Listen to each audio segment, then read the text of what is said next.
오늘 말씀에서 예수님을 조사하기 위하여 예루살렘에서 서기관과 바리새인들이 찾아옵니다. 마태복음 12장에서 보듯이 안식일에 밀 이삭을 자른 사건과 안식일에 손 마른 사람을 고친 일 때문에 그들은 모세 율법에 관한 예수님의 태도에 날이 서 있었습니다. 때마침 그들은 손을 씻지 않고 떡을 먹는 제자들의 모습을 보았고 기회를 잡았다고 생각해서 예수님을 향하여 묻습니다. 당신의 제자들이 어찌하여 장로의 전통을 범하나이까? 여기서 장로의 전통이란 자신들의 삶의 구석구석에서 하나님의 율법을 따라 살기 위해서 정교하게 만들어진 규칙입니다. 율법보다 그 엄격함의 정도가 훨씬 심합니다. 오늘 본문에서 보는 이 손 씻기도 율법에서는 제사장에게만 요구되었던 것인데 이것을 일반 모든 사람들에게까지 확대시킨 것이 바로 장로의 전통입니다. 바리새인과 서기관의 지적에 3절 예수님께서는 다음과 같이 답변하십니다. 너희는 어찌하여 너희의 전통으로 하나님의 계명을 범하느냐? 예수님께서는 자신의 제자들이 장로의 전통을 어겼지만 바리새인과 서기관들은 하나님의 계명을 어겼다라고 지적하고 계십니다. 조금 더 정확하게는 바로 너희의 전통이 너희의 전통으로 하나님의 계명을 범했다라는 것입니다. 사실 언뜻 이해하기 쉽지 않습니다. 이 마가복음에도 나오는데요. 이제 뭐 유초등부도 그렇고 청소년부도 그렇고 청년부에서도 그렇고 마가복음을 계속 보고 있기 때문에 항상 이 7장에서는 계속 봐도 어렵더라고요. 장로들의 전통은 하나님의 계명을 더 잘 지키기 위해서 그러한 열심으로 출발했는데 어떻게 그것으로 하나님의 계명을 어길 수 있다라는 것일까? 예수님께서는 그 예로서 부모 공경에 대한 하나님의 계명과 장로들의 전통이 어떻게 충돌하는지를 보여주십니다. 오늘 말씀의 4절에서 보시면 하나님이 이르셨으되 라고 표현하시며 하나님의 계명을 먼저 말씀하고 계십니다. 하나님의 계명은 출애굽기 20장 12절과 21장 17절에서 내 부모를 공경하라. 자기 아버지나 어머니를 저주하는 자는 반드시 죽일지냐라고 그 명시되어 있는 하나님의 율법을 예로 들고 계십니다. 또한 장로들의 전통을 설명하는 이 5절에는 너희는 이르되 라고 표현합니다.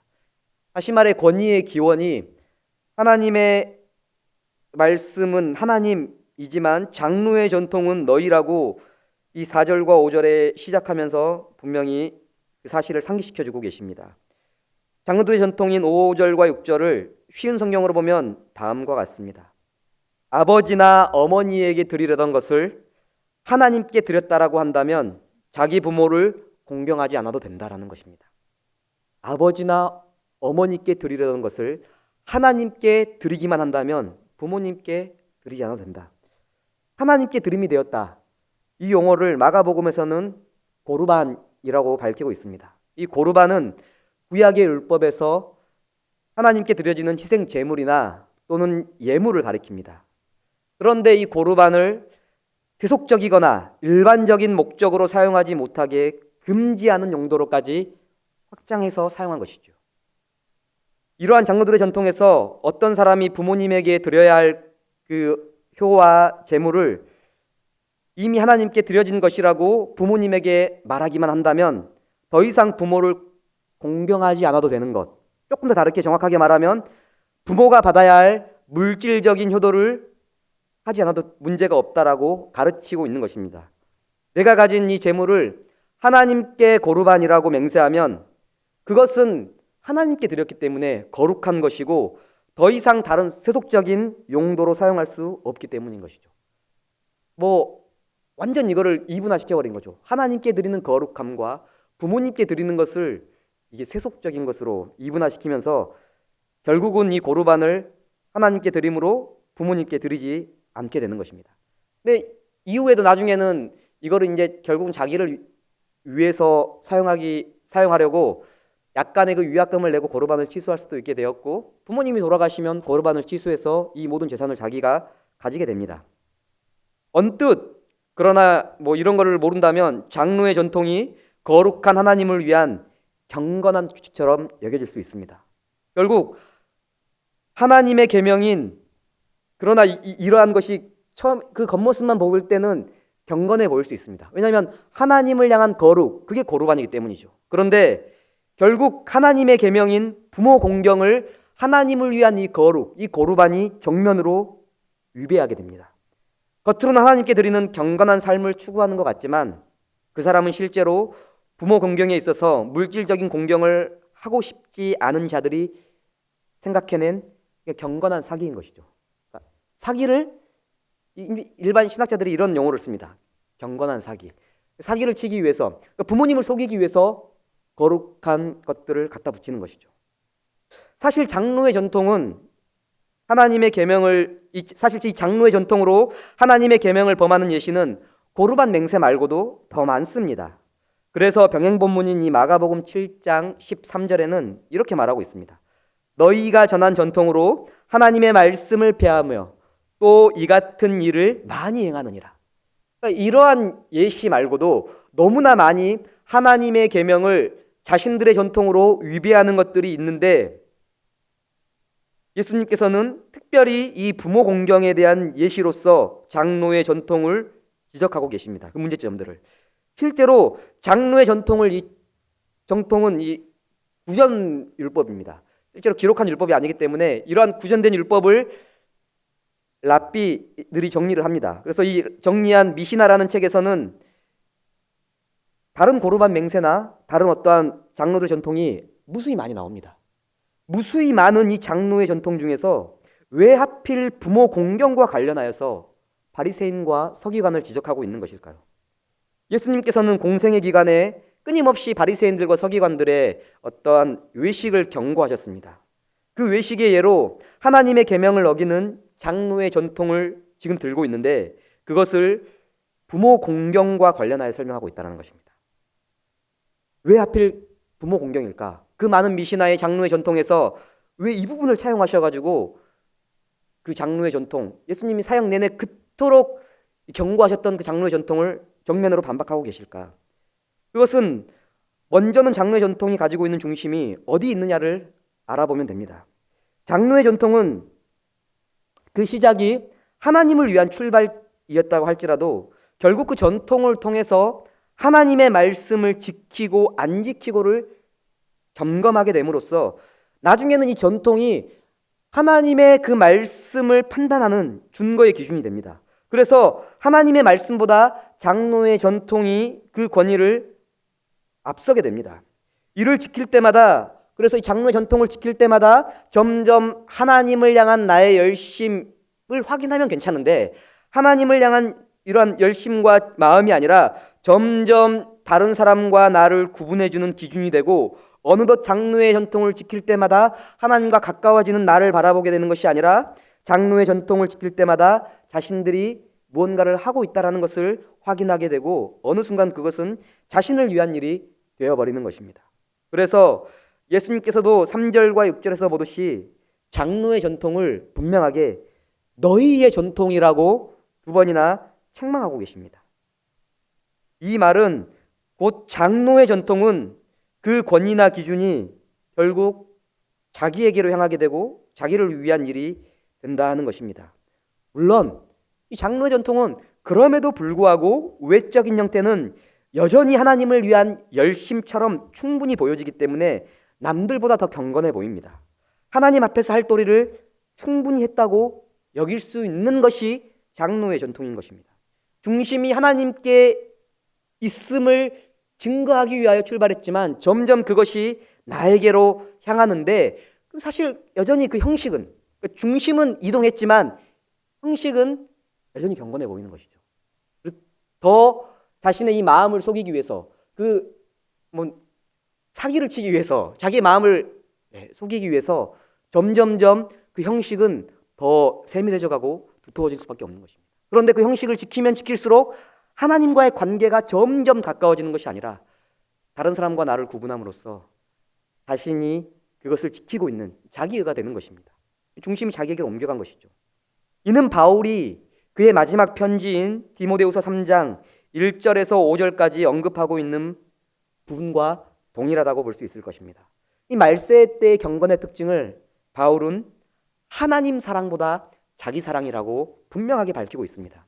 말세가 될수록, 시대가 점점 지나갈수록 모든 일들에서, 모든 경건에서도 하나님을 위한 경건도 하나님 사랑에서 비롯되는 것이 아니라 결국 자기 사랑에서 비롯됐다라고, 점점 그 형태가 변질되어 갈 것이라고 바울은 밝히고 있습니다. 그런데 하나님보다 자기를 더 사랑하는 형태의 경건에 바울은 이 디모데후서 3장에 부모를 거역하는 것을 언급하고 있습니다.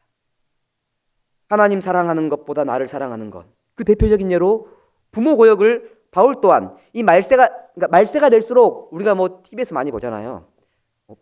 부모와의 그 관계를 넘어서 정말 부모에게 할 수 없는 참남한 행동들을 하는 그러한 모습을 볼 때 우리는 어떻게 저럴 수 있지? 라고 생각하실지 모르겠어요. 그런데 성경은 이미 그것을 분명히 밝히고 있습니다. 말세 때가 가까워올수록 우리는 자기 사랑이 점점 커지고, 그 대표적인 예로 돈을 사랑하고, 하나님 사랑하는 것을 자기 사랑은 하나님 사랑보다 더 커지면서 그 대표적인 예로 또한 부모를 거역하는 것을 이야기하고 있습니다. 경건의 중심이 하나님께 있지 않고 자기에게 있는 자들은 부모를 공경할 수 없음이 드러나는 것이죠. 왜 그럴까요? 이것을 우리가 상식적으로 곰곰이 생각해 보아도 우리는 잘 알 수 있습니다. 부모님은 사실 세상에서 저와 여러분들을, 우리를 가장 잘 이해해 주시고 사랑할 수 있는 존재입니다. 우리는 태어나서 부모라는 그 존재를 통해서 어렴풋하게나마 실제적이고 가시적으로 하나님 아버지의 은혜를 떠올립니다. 누군가 경건함을 나타낼 때에 나와 멀어지거나 내게 이득이 된다고, 나와 이게 멀거나 내게 이득이 된다고 여긴다면 우리는 차라리 멀리 있는 사람에게는 어떠한 경건의 형식을 잘 취할 수 있습니다. 나랑 조금 어색하거나 내가 무언가를 좀 잘 보여야 될 사람들, 또는 내가 이득이 된다라고 여기는 그러한 상황에서는 경건의 형식을 취할 수 있습니다. 그런데 우리가 잘 아시다시피 가정이나 특히 부모님 앞에서 가장 가깝고 가장 편하게 여겨도 되는 부모와 가족 앞에서는 아무렇게나 대하고 마음에 상처를 주고 자신의 믿음 없음을 사실 포장할 수 없는 그 존재가 사실 부모님입니다. 그러니까 목회자라 할지라도, 아무리 성도들 앞에서 경건하다 할지라도, 아무리 대단해 보인다 할지라도, 교수고 선생이고 누구를 가르친다 할지라도 부모님 앞에서는 자신의 모든 것이 다 낱낱이 드러나는 것이죠. 부모님보다 날 잘하는 존재는, 가까운 존재는 없기 때문이죠. 그래서 경건의 형식조차도 사실 취할 수 없는 것이 부모인 것입니다. 하나님의 계명의 진수인 이 십계명에서도 우리는 어느 정도 알 수 있습니다. 목사님께서 아침에 이 십계명을 통해서 그 십계명에 나타난 5계명이 특별하게 다른 것과 다르게 가정에 관한 것이라고 말씀하셨습니다. 저는 그런데 이 십계명의 순서를 통해서 이 부모 공경의 위치가 주는 중요성을 조금 나누고 싶습니다. 마태복음 22장 37절에서 40절 말씀해 보시면 예수님은 모든 율법을 두 가지로 요약하십니다. 하나님을 사랑하는 것과 이웃을 사랑하는 것입니다. 그런데 잘 생각해 보시면 하나님 백성에게 가장 중요한 계명인 이 10계명은 1계명에서 4계명까지가 하나님 사랑과 관련된 것이고, 이 5계명부터 10계명까지가 바로 이웃 사랑과 관련된 것입니다. 그리고 오늘 본문 말씀에서 예수님이 이 10계명 중에서 5계명을 언급하고 계시는 것이죠. 그래서 눈치가 빠른 분이라면 이미 느끼셨겠지만 부모를 공경하라는 이 5계명은 하나님 사랑의 계명에서 이 이웃 사랑의 계명으로 넘어가는 이 중간 다리 위치에 있습니다. 5계명은 모든 인간에 대한 사랑의 시작임과 동시에 하나님 아버지를 향한 나의 사랑을 점검하는 그러한 다리 역할을 할 수 있는 것이죠. 그래서 이 5계명을 지킨다라는 것은 보이지 않는 하나님 아버지에 대한 진실한 예배가 참인지를 점검함과 동시에 모든 이웃들과, 아니 모든 인류에 대한 사랑이 진짜가 되기 위한 초석과 같은 것이죠. 그런데 이 계명을 지키는 것은 예수님께서 분명히 말씀하고 계십니다. 이 마태복음 22장에서 마음과 목숨과 뜻을 다하여 지켜야 한다고 말씀하고 계십니다. 오늘 이 마태복음에서도 이들이 지금 형식은 잘 지켰습니다. 이 백성이 입술로는 나를 공경했지만 마음은 내게서 멀었다라고 밝히고 있습니다. 그래서 이 장로의 전통이 중심이 하나님께 있지 않고 나에게 있다라는 것을 우리는 볼 수 있습니다. 중심이 하나님께 있다. 하나님께 있다라는 것은 결국은 그 율법을 지키고 율법의 본질은 우리가 지키는 것은 형식이 아니라는 것입니다. 하나님은 유일하게 우리의 중심, 마음을 아시는 분이시기 때문입니다. 그래서 저도 뭐 사실 아무리 거짓말을 하고 아무리 뭘 해도 부모님 앞에서는 사실 뭐 다 티가 난다고 해요. 저는 완벽하게 생겼다고 하는데 부모님은 뭐 눈빛만 봐도 안다고 하시는데 그만큼 태어날 때부터 우리를 누구보다 잘 아시는 그 존재가, 육신의 존재가 바로 부모님이잖아요. 그래서 모든 것들을 행하고 지키는 데서 우리의 마음을 바로 볼 수 있죠, 부모님은. 그런데 이 계명을 지키는 데 있어서 그 중심이 나에게 있는 사람들은 끊임없이 우리는 형식을 추구하게 됩니다. 하나님의 계명을 지키는 것은 장로의 전통처럼 외적인 형식으로가 아니라 우리의 전인격을 다해야 한다는 것입니다. 마음과 목숨과 뜻을 다해서 지킨다는 것이 바로 그러한 의미입니다. 물론 여기에는 전인격에는 형식이 포함되어 있습니다. 그런데 바리새인과 서기관이 지키는 이 장로의 전통은 마음을 다해 하나님을 섬기고자 시작된 형식이었지만 결국은 마음은 온데간데 없이 사라진 껍데기만 남은 형식이 되어버린 것이죠. 그래서 8절에서는 이 백성이 입술로는 나를 공경하지만 마음은 내게서 멀다고 한탄하고 계십니다. 마음으로 지키는지는 어찌 알 수 있을까요? 사실 모르죠, 우리는. 우리가 찬양을 진실된 마음으로 하고 있는지, 예배를 진실된 마음으로 하고 있는지, 말씀을 하나님 아버지께서 나에게 부어주시는 그 마음으로 받고 있는지 저는 알 수가 없습니다.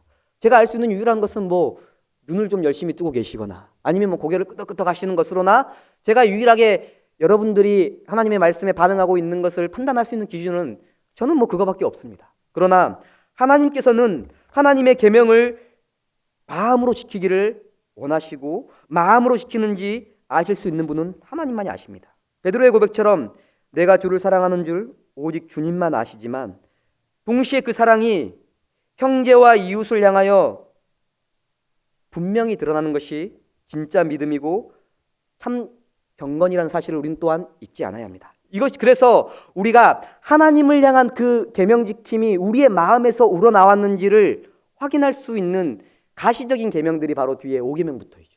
그게 첫 번째 관문이 바로 부모 공경인 것입니다. 가장 친근하게 나의 마음을 잘 아는 그 부모님, 그 부모님께 무언가를 효도를 다하고 무언가를 드릴 때에 진실로 하나님께 하듯 우리 마음으로 하고 있느냐 아니냐. 그래서 뭐 저도 남까지 넘어갈 필요도 없이 저만 봐도 사실 그런데요. 뭐 아무리 밖에서는 성도들에게 상냥하게 하고 청년들에게 잘하려고 해도 뭐 부모님한테는 그게 전화만 하면 조금만 뭐 이렇게 하면 틱틱거리고 이렇게 하는 것들이 저에게서도 보게 됩니다. 우리 선생님들도 우리 아이들에게는 막 부모님을 공경하라 뭐 하라면서 부모님과 통화할 때는 보면 약간 방금 전에 무슨 말을 하셨나 싶을 정도로 이게 막 부모님과 싸우는 게 아니래요. 평소에 그냥 이렇다고 하더라고요. 그래서 평소에도 이렇게 원래 이러나 이렇게 싶은데요. 저도 청년들한테 항상 이야기합니다.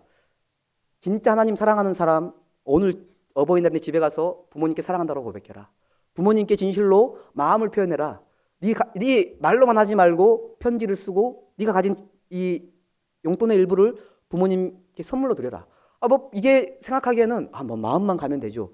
뭐 이렇게 생각하는 수도 있겠지만 또한 그 마음은 결국은 겉으로 표현하는 것이죠. 요한일서 4장 20절에도 하나님을 사랑한다고 하면서도 눈에 보이는 형제를 사랑하지 못하는 사람은 보이지 않는 하나님을 사랑할 수 없다라고 말하고 있습니다. 결국 예수님께서는 하나님께 드림이라는 그럴싸한 전통으로 하나님의 계명, 곧 부모 공경을 폐하였다라고 말씀하고 있습니다. 부모에 대한 공경 없이 하나님을 공경한다라고 나온 너희의 모든 예배가 헛되다라고 말씀하고 계십니다. 부모를 공경하지 않고 부모를 진실로 마음을 다해서 반응하지 않고 부모에게 내 모든 걸 다하여 효를 다하지 않는데 하나님을 공경한다? 그거는 있을 수가 없다라는 것이죠. 행복한 교회 성도 여러분, 오늘은 어버이 주일입니다. 오늘 말씀에서 이 본문은 사실 어버이 공경에 대한 본문이라기보다는 장로의 전통에서 마음이 없이 겉으로만 행하는 우리의 그 외식과 형식적인 예배와 모든 삶을 비판하신 예수님의 그러한 말씀이십니다. 예수님은 끊임없이 이것을 이 공생의 기간 동안 바리새인과 서기관의 논쟁에서 이것을 비판하십니다. 그래서 안식일에도 실제로 치유하시고 무엇이 하나님을 공경하는 것이며 무엇이 예배인 것이며 무엇이 참된 안식이고 끊임없이 주님은 본질에 대한 질문을 하셨습니다. 그래서 결국 이들이 그런 하나님 공경에서 마음 없이 헛된 형식과 어떤 그런 끊임없는 규칙을 가지고 하나님을, 장로의 전통이죠 그게, 하나님을 예배하고 하나님을 위한다고 하는 그것이 다 헛된 것이다라고 말씀하시면서 그 대표적인 예로 부모 공경을 말씀하고 있는 것입니다. 부모 공경만큼은 하나님을 공경하는 것과 비슷한 이런 은혜에 대한 반응인 것입니다. 부모 공경만큼은 은혜에 대한 반응이 아니고서는 또한 우리의 이 마음이 아니고서는 할 수 없는 것이고 해서도 안 되는 것이기 때문입니다. 이것은 마땅히 하나님 아버지께서 자녀된 저와 여러분에게 요구하신 바입니다. 이 껍데기뿐인 예배, 껍데기뿐인 이 공경, 거기에는 하나님이 계시지 않습니다. 또한 껍데기뿐인 효도, 껍데기뿐인 공경, 여기에는 부모님이 계시지 않는다라는 것이죠. 결국 이들은 하나님을 위한다라는 그 껍데기뿐인 공경을 가지고 또한 부모님을 위한다라는 그 부모 공경을 배척했는데 결국은 그 사이에서 하나님을 위하는 것처럼 보였지만 하나님도 계시지 않고 부모님도 계시지 않고 오직 자기만 있다라는 것입니다. 이것이 바로 이 종말의 때의 경건의 모습들입니다. 아들을 내어주기까지 우리를 사랑하신 하나님 아버지에 대한 사랑이 요원해질 때, 또한 나를 낳으시고 기르신 부모님에 대한 은혜를 기억하지 않을 때 우리의 공경은 점차 요식행위가 되고 마음이 없는 헛된 예배와 공경이 됩니다. 그것이 죄된 본성입니다. 우리는 아들을 내어주시기까지 우리를 사랑하시는 하나님 아버지의 한없는 은혜를 입은 자녀로서 우리의 마음을 다해 하나님을 공경하는 자들로 부르심을 받았습니다. 예수님께서는 이사야 말씀을 인용하면서 이 백성들이 입술로는 나를 공경하되 마음은 내게서 멀도다라고 말씀하시지만 결국은 그들은 여전히 이 백성입니다. 하나님의 백성인 것이죠. 하나님이 구원하여 택하신 자녀인 것이죠. 그래서 그들을 향하여 여전히 백성이라고 칭하고 계십니다. 아버지와 우리의 관계는 끊을 수가 없습니다. 부모와 자녀의 관계도 끊을 수가 없죠. 아들을 내어주시기까지 사랑하신 하나님 아버지의 한없는 그 은혜를 입은 자녀로서 그래서 우리는 마음을 다해 하나님을 공경하는 것입니다. 이것은 기브 앤 테이크가 아니라 우리의 어떠한 열심이나 경건의 모양으로도 가히 갚을 길 없는 은혜를 입은 자의 마땅한 도리요 감사의 표현인 것입니다. 그러니까 우리가 사실 부모님 요즘에는 또 아닌 부모님도 계시다고 하니까 또 할 말이 없지만 부모님들 입장에서 자식이 사실 더 해주면 좋지만 더하고 덜한다고 해서 이게 부모님에게 그렇게 또 중요한 건 아니잖아요. 물론 자식이 잘 돼서 더하면 좋지만 항상 부모의 마음은 자식에게 더해주지 못한 것에 대한 마음이 다 크잖아요. 그래서 우리가 부모님을 공경하는 것은 그 은혜에 대한 반응인 것이죠. 나아가 우리는 바로 그 하나님에 대한 공경이 우리의 마음 깊은 곳에서 나온 살아있는 믿음이라는 사실을 입술로만 드러내는 것이 아니지만 궁극적으로는 그 믿음이 그 우리가 표현하는 그 공경이 마음으로 닿다라는 것을 우리는 입술로 형식으로 드러내고 보여주는 것이죠. 그래서 먼저는 하나님을 향한 예배를 통해서 우리는 마음을 다해 하나님을 향한 우리의 마음을 표현합니다. 입술로 형식으로 드러내는 것입니다. 이는 동시에 육신의 부모를 향한 공경으로도 드러나는 것입니다.